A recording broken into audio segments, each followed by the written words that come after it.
Hi everybody, and welcome back to my channel. I'm Lou, and I like to research random topics that interest me and turn those into video essays. If you like it, please subscribe, and if you don't like it, do not tell me because I will cry. All right, so today, this is a whole new theme. This is a whole new decor. I was getting tired of staying in the living room. I try to dress a little bit creepy, proof, because Halloween is coming up. Anyways, not the point of the video. Today we're talking about voluntourism. I first came across the concept of voluntourism when I subscribed to that YouTuber. He's called We're in Hell. He's absolutely amazing. And he gets obsessed with the most niche topics. And I really like that about him. So go check out his video on voluntourism after this one or before this one. We're taking a different angle, and that's what is interesting about it. So let's start with defining voluntourism. What it is. Voluntourism is actually the contraction of two words, obviously. Volunteer, aka someone who chooses to work for free, and tourism. Merged together, we get this new word that is able to convey the meaning of both words and qualify a new concept. According to the Cambridge Dictionary, it is a type of holiday in which you work as a volunteer to help people in the place you visit. If we take a look at the statistics in a research conducted by Mary Mustafanazad in 2012, she shows that over 66% of people doing volunteer tourism are between the ages of 19 and 26. Incidentally, they are unskilled in the field they came to help with, whether it be construction, childcare, or even healthcare. Voluntourism, although it stems from people with good intentions, is associated with negative ideas that I will circle back to later on in the course of this video. So disclaimer, this is not a video about missionaries. I know my channel has mainly been about religious sociology so far, but voluntourists are not the same as missionaries. Although they share similar themes of white saviorism, voluntourism has zero religious aspects. So we're straying from Jesus today. So in this essay, I will attempt to answer the following questions. Can unskilled Western volunteers actually do some good in developing countries? And is it ethically responsible to send them there? So just a little outline. I'll start this video essay by going more in depth as to what voluntourism entails, who participates in it, and more importantly, who profits off of it. Because there are people profiting off of it. Big time. Then in a second part, I'll talk about the ethical issues such as white saviorism, poverty porn, and unskilled work / unskilled care. I will end this essay by attempting to discuss what could be done to do volunteer work in developing countries without crossing ethical boundaries, and how to make it overall more sustainable, if it is even possible. All right, so let's go over to part 1. Let's start off with a little timeline of how voluntourism came to be. But before that, I think it's important to lay things out. Even though it's pretty self-explanatory, voluntourism generally involves volunteers from a developed or rich country such as the US, the UK, France, Western Europe in general, going out to help to a developing country, aka a poor country compared to their own. It's really always been around. It's nothing new, but as the time goes, people seem to grow more interested in the tourism part of voluntourism. The very first organization to offer international voluntary projects was Service Civil International, founded by a Swiss guy, Pierre Ceresol. He was a pacifist in the aftermath of World War I. He had the goal to bring people and their culture back together to create union and support after such a violent period of history. But over in the US, it first started officially in 1961 when the Peace Corps was founded. Peace Corps is an independent agency and program of the United States that trains and deploys volunteers to provide international assistance. Their recipe was training skilled workers in fields such as education, health, women's empowerment, construction, etc., to send out Americans to assist developing countries. Typically, the volunteers would be trained for 3 months and then had to serve at least 2 years in the host country, according to Peace Corps reglementation. regulations. In this regulations document, we can also read that volunteers are strongly advised to learn the local language, appreciate and respect their host country's cultures, and live in comparable conditions to the local people. So, in theory, the rules have been laid out. As we can see reading this definition, there is no concept of self-gratification, which is a sentiment that has been on the rise in the last few years among voluntourists. Theoretically, volunteers are not supposed to do this for themselves. They're not doing this because they want to travel or because they want to show off their good deeds to the people on social media, for example. Other organizations have been created in the 20th century, such as Earthwatch in 1971.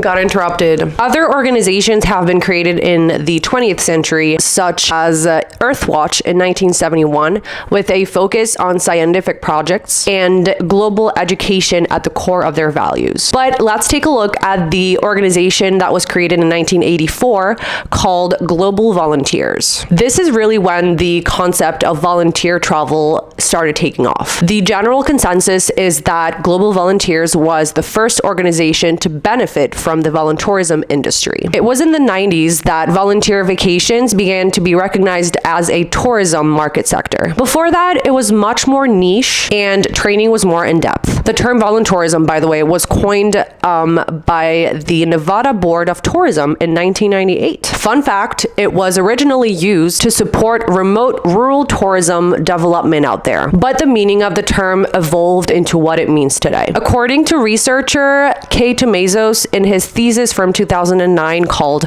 Volunteer Tourism, an Ambiguous Phenomenon, the voluntourism industry experienced a steady growth since the 70s to finally boom in the early 2000s, with the popularization of gap years, for example, among college students. Now let's take a look at former voluntourists and what they have to say in order to understand their intentions better. Firstly, if you are interested in hearing former voluntourist testimonies, I highly recommend Hannah Ward's TED Talk titled The Problem with Voluntourism, as well as Kaylee Gold's titled The White Savior Complex, The Dark Side of Volunteering. I'm not going to talk about those in depth today because they're both super dense, super intelligent, self-critical, and very informative videos that would deserve their own YouTube video, basically. So feel free to go watch them. I am, however, going to use this article called Voluntourism, You Should Not Be Here by Amy Rosenbluth for the McGill International Review. She paints a portrait of who the average voluntourist is. And I quote, "The typical voluntourist is a young, unskilled do-gooder,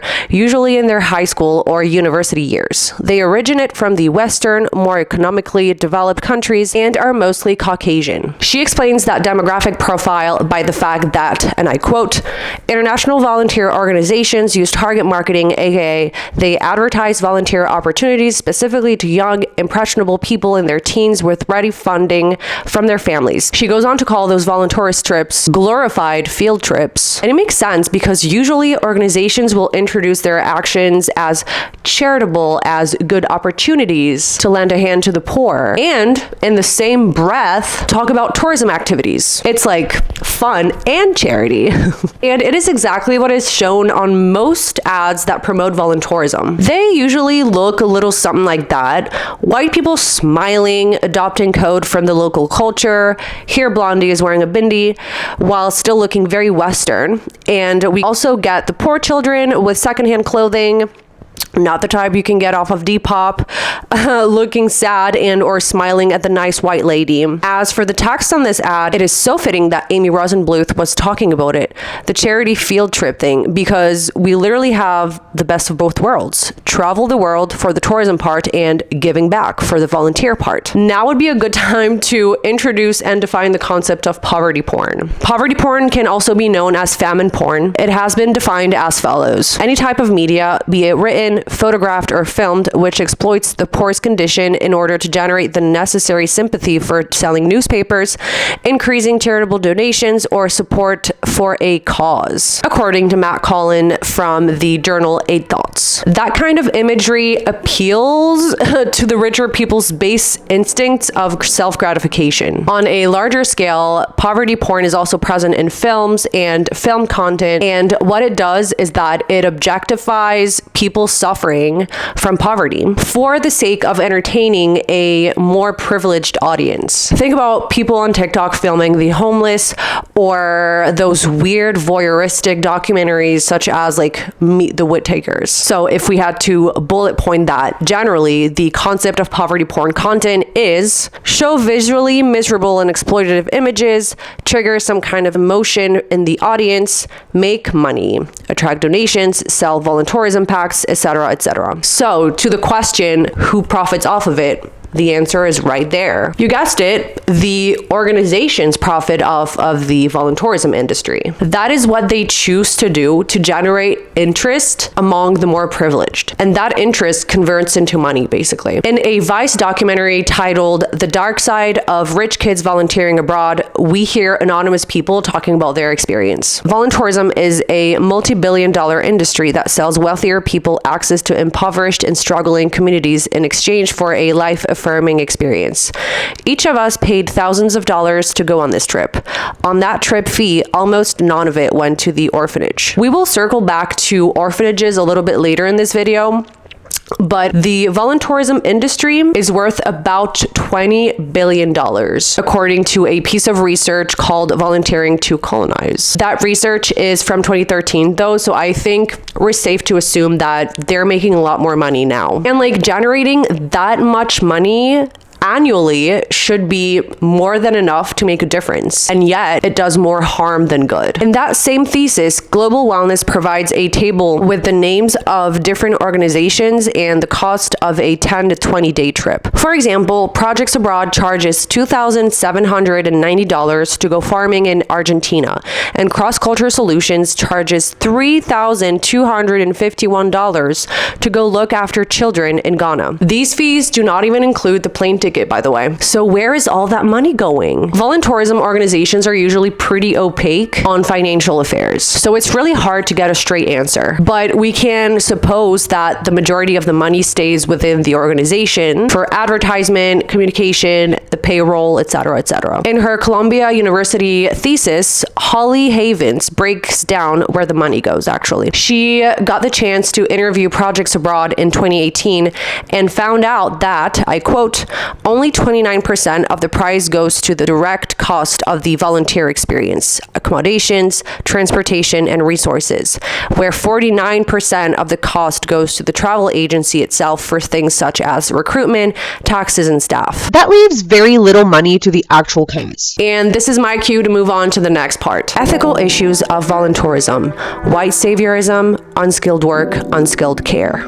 With anything called industry in this late-stage capitalism era, we can assume ethical problems, because at the risk of repeating myself and others, there is no ethical consumption under capitalism, and voluntourism is no exception. Although most voluntourists come from good intentions, their actions have negative consequences, because most voluntourists are either fresh out of high school or college. They're not qualified in any way to build schools, to build wells, to take care of orphans, let alone help out in hospitals. So in this part, I want to focus on the two latter, unskilled childcare and unskilled healthcare, because they are the ones with the most dire consequences. And like, don't get me wrong, of course, not knowing how to build a house and still going ahead and doing it is dangerous, but it is common that during the day, unskilled voluntourists will work on a construction site, and then at night, local skilled workers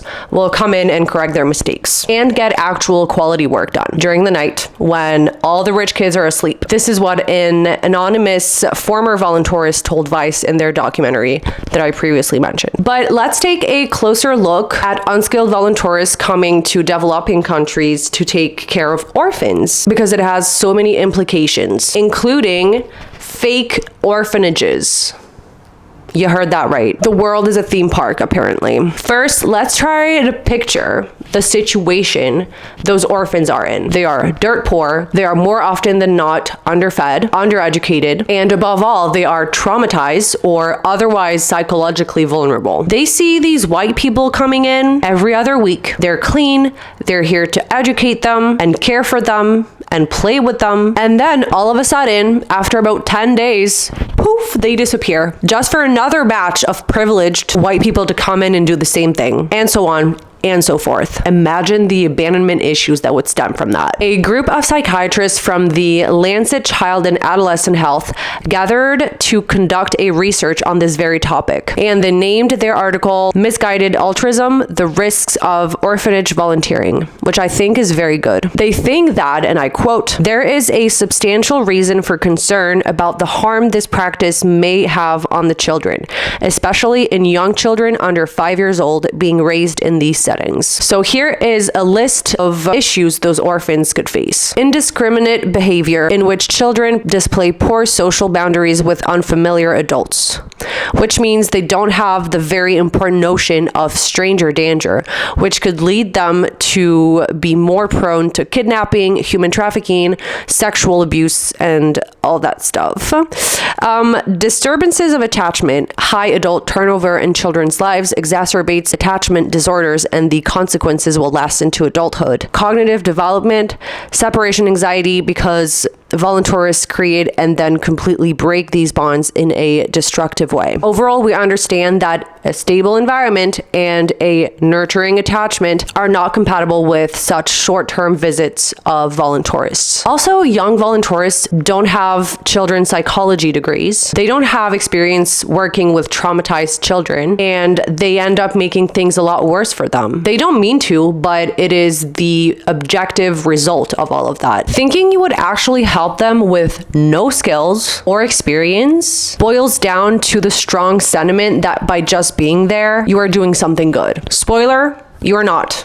You are a white savior. Lumos, an organization that advocates for children and fights against their institutionalization, says that 80% of children living in orphanages in the developing world have at least one living parent. So, most orphans voluntourists visit are not orphans. orphans. Circling back to Holly Haven's thesis, she thinks that orphanages choose to display what are essentially fake orphans, and she brings up the example of Nepal and how orphanages, more often than not, deliberately keep children in destitute or unhealthy conditions to attract more and larger financial donations. They just want to make a profit, and many privileged voluntourists are completely oblivious to that and keep contributing to this icky industry. Because if there were no voluntourists, those kids would get to be with their parent or parents, but they have to play orphans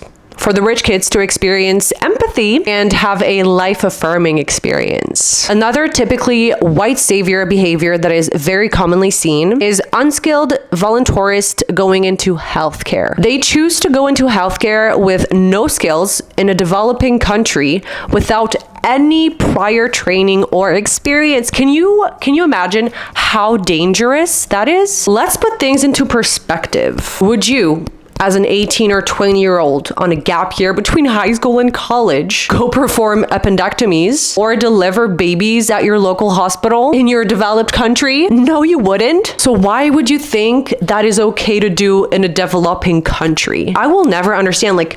Hospitals are not playgrounds. It's crazy how dehumanizing that is for the local populations. So just because it is a developing country, it's okay to put local people in medical danger. For example, Projects Abroad offers medical volunteering placements for anyone over the age of 16. 16, even if they have zero previous medical experience, and even if they don't speak the local language. Noelle Sullivan, in her article for the Scientific American, gives the example of a young woman that she met in Tanzania. She renamed that young woman from the US voluntourisming Mary for anonymity purposes.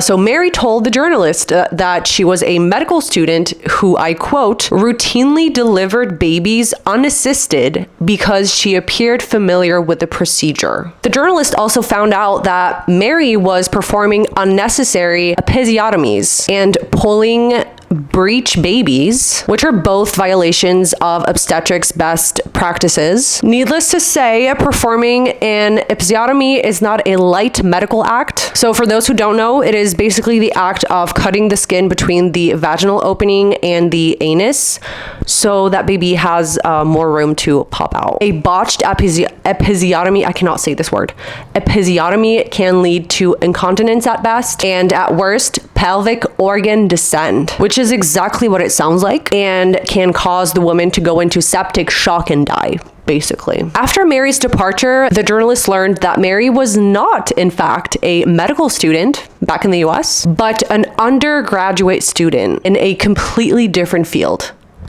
What? She also spoke to a former voluntarist who recalls performing circumcisions on the daily in Tanzania. She was also not a medical student at all.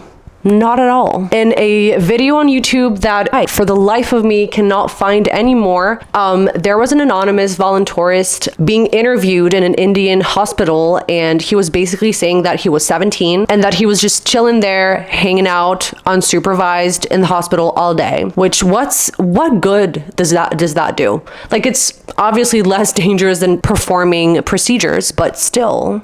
Why is this guy in there? Either way, in both examples, orphan care and healthcare, there is a strong sense of white saviorism that goes in strong opposition with ethical practices. They are romanticizing notions of heroism and completely disregarding those in developing countries, respective history in general too. Let's not forget about colonialism and how white colons would roll into Southeast Asia or African countries and perform mass sterilizations to keep the white race pure.